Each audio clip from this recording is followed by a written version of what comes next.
Do you have an iPhone that's compatible with iOS 16? If so, you have probably already downloaded the latest version of Apple's mobile operating system. Before you dive into all of the iOS 16's new features, there are 3 steps you should absolutely take first. All 3 should improve your iPhone experience.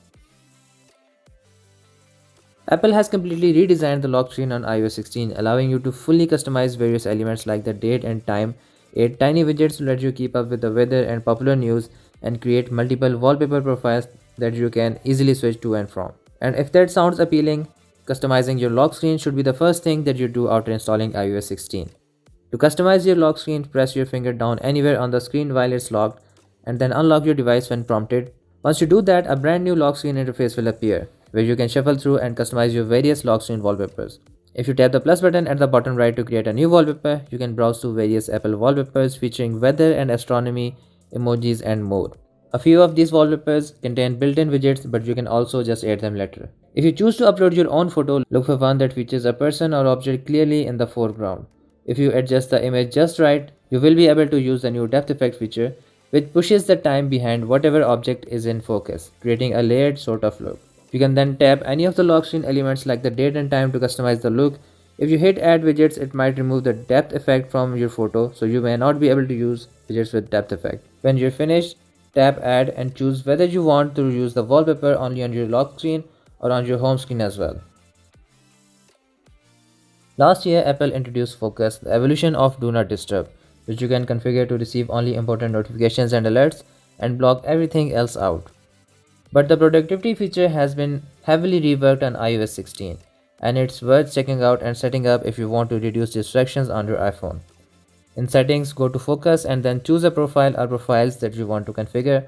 Inside a focus profile, you can then choose to receive notification from certain people and apps, show silence notification on your lock screen, hide notification badges, and make it so that your lock screen and home screen wallpapers automatically change when your focus profile is turned on. Additionally, you can schedule when you want your focus profile to be turned on and back off. If you use the Health app, you can retrieve your sleep information to choose an adequate schedule for focus. And finally, you can use focus filters to customize how apps and system settings interact with you. For example, you can add an app filter to Safari so that only certain tabs show up, or add a filter to the Mail app so only some email messages get through to you. For system settings, you can throw on a filter to automatically turn on dark mode and low power mode whenever your focus profile is turned on. Once your focus profile is finished, you can swipe down from the top right side of the screen to access the control center and then tap on the focus control to turn on whatever profile you've created. If you need a quick way to clear some space on your iPhone, there is now a built-in feature in Photos that scours your camera roll for any duplicate photos and videos. This is a great way not to only do some spring cleaning, but also remove files that are taking up storage on your iPhone. In Photos, go into the Album tab, swipe all the way down, and tap on Duplicates. Now you can go through all your photos and videos and either hit Merge for each set of duplicates or tap Select, then select all and Merge to delete all of the duplicates at once. At the bottom of each photo or video, you will see the size of the files, so you will want to prioritize bigger files first. Alright, that's all about this video. If you have any questions, you can ask me in the comments down below. Thanks a lot for watching, guys. Take care and stay safe, and I will see you in the next one. We'll be right